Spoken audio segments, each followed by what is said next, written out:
हमारा अगला प्रीपोजिशन है from. FROM from. From means से। जब किसी समय के साथ से का प्रयोग हो, किसी जो है स्थान के साथ से का प्रयोग हो, या फिर किसी स्रोत के साथ से का प्रयोग हो, तो हम वहाँ पे फ्रॉम का प्रयोग करते हैं। आइए इसे उदाहरण से देखते हैं तो अच्छा समझ में आएगा। पहले हम बात कर लेते हैं किसी जो है स्थान के साथ से, जैसे अमेरिका से, फ्रॉम अमेरिका, दिल्ली से, फ्रॉम। अगर वाक्य प्रयोग में अगर हम ये कहना चाहें कि जो है वह देहरादून से आ रहा है, तो he is coming from Dehradun. वह पार्क से आ रहा है, he is coming from park.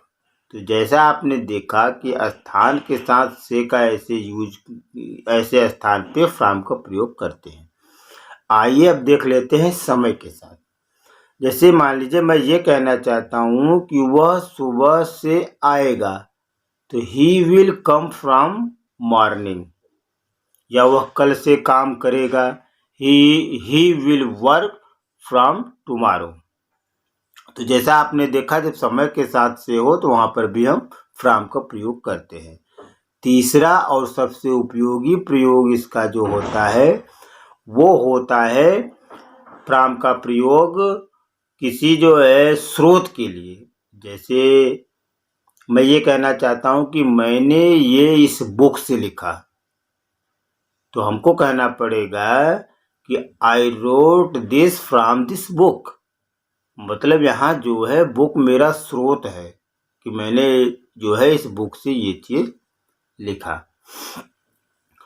अब हमारा अगला जो प्रीपोजिशन है वो है सिंस। सिंस का प्रयोग बहुत ध्यान से सुनिएगा। जब वाक्य में समय के साथ रहा है, रही है, रहे हैं, इस तरह के वाक्य होते हैं तो वहाँ पे सिंस का प्रयोग किया जाता है। और जब किसी समय से रहा है, रही की बात होती है तो वो point of time, fix time की बात होती है। जैसे कि सुबह से, सिंस मॉर्निंग, शाम से, सिंस इवनिंग, बचपन से, सिंस चाइल्डहुड, जनवरी से, सिंस जनवरी, सोमवार से, सिंस मंडे। तो आइए इसका एक प्रयोग देखते हैं। जैसे मैं ये कहना चाहता हूँ कि वह सुबह से काम कर रहा है। अब देखिए यहाँ पे सुबह एक पर्टिकुलर समय हो गया जिसके साथ से लगा है, तो ऐसी जगह पे और लास्ट में रहा है, रही है, तो ऐसे सेंटेंस में हमको सिंस का प्रयोग करना पड़ेगा।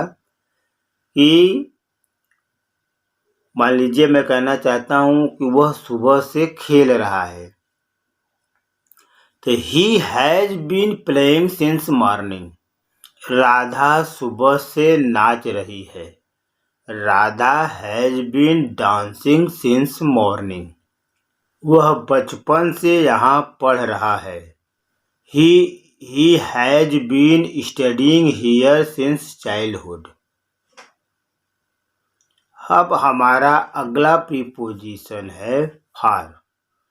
फॉर का प्रयोग हम लोग जिस तरह से अभी देखा कि सिंस का प्रयोग समय के साथ से और रहा रही वाले वाक्यों में प्रयोग किया जाता है, उसी तरह से फॉर का भी प्रयोग इसी तरह के वाक्यों में किया जाता है। बस डिफरेंस ये होता है कि सिंस ऐसी जगहों पे प्रयोग किए जाते हैं जिन्हें जो पॉइंट ऑफ टाइम की बात करता है, जैसे 2 बजे से, सुबह से, जनवरी से, सोमवार से।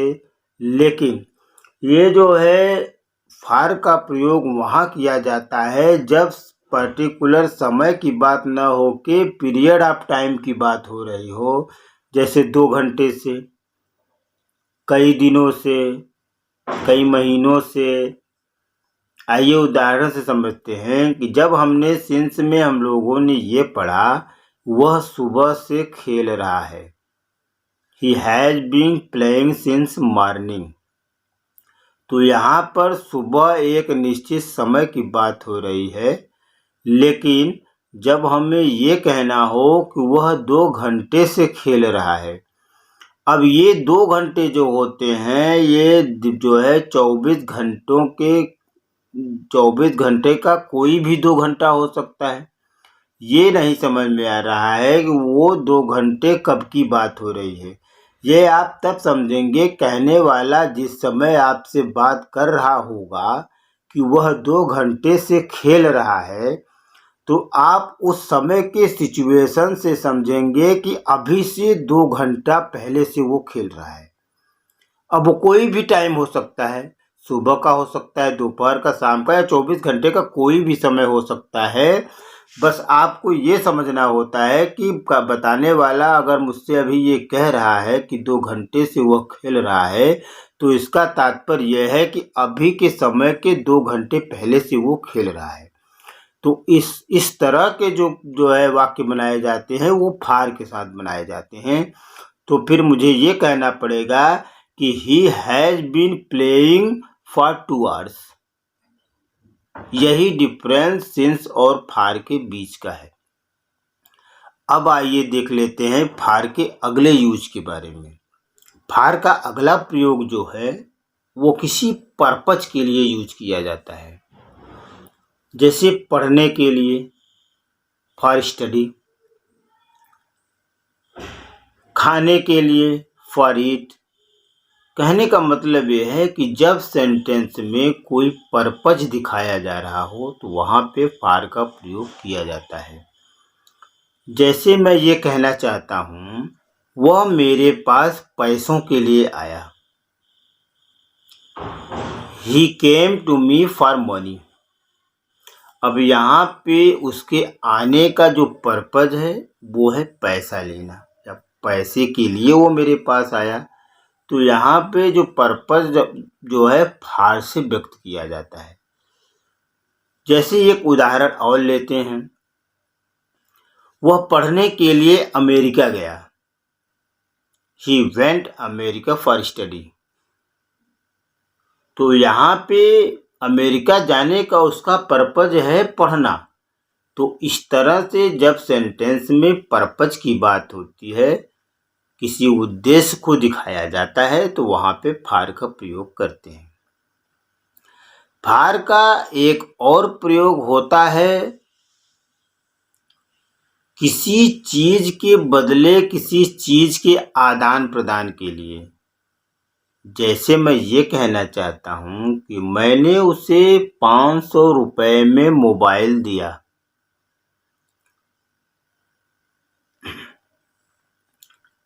फार का अगला प्रयोग जो होता है, वो होता है किसी चीज के बदले किसी चीज का आदान प्रदान। जैसे मैं ये कहना चाहता हूँ कि मैंने 800 रुपए में उसे मोबाइल दिया। I gave him mobile for ₹800। तो यहाँ पर 800 रुपए लेके मैंने उसे मोबाइल दे दिया, ये एक आदान प्रदान। आइए एक और उदाहरण देखते हैं। जैसे मैं ये कहना चाहता हूँ, he bought a pen for ₹5। उसने 5 रुपए में एक पेन खरीदा। अब यहाँ पे रुपया दे के उसने पेन लिया। तो इस तरह के सिचुएशन में भी फार का प्रयोग किया जाता है। इस तरह आज आपने देखा, आज हम लोगों ने फ्रॉम, सिंस और फार प्रीपोजिशन को देख लिया है। इसको अच्छे से समझिए और इसको वाक्य में प्रयोग करने की कोशिश कीजिए। और भी अगले प्रीपोजिशन के लिए मिलते हैं अगले वीडियो में। तब तक के लिए नमस्कार।